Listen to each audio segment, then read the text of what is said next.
Yeah, right now this is so early in the investigation that police officers and detectives are just arriving at the 4 different locations we are talking about. And just as you mentioned, we have visually seen that all 4 of these businesses are massage parlors of some sort, whether it's a foot spa or, as you see behind me, the Rising Star. But detectives are just out here, police are out here right now, and they're calling them burglaries right now because, as I mentioned, they still have some interviews to conduct. We do understand there are some victims in some of these locations, if not all of them, but this is something that the Peoria Police Department are going to have to figure out. As a matter of fact, let's go and show you the 4 that we are talking about. And in the areas that we are talking about, you can see this is live at 75th Avenue and Thunderbird. That is one of the locations that Peoria Police first showed up as well. The other 2 happen to be 91st Avenue in Peoria, and the other one is 91st Avenue in Olive.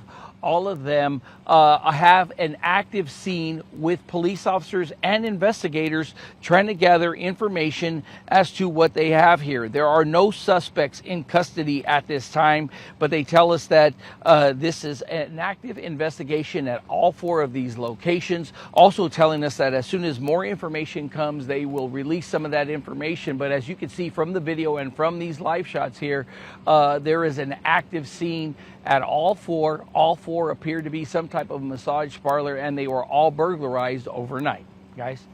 Yeah, it's pretty strange. All right, Gibby, thank you for the update.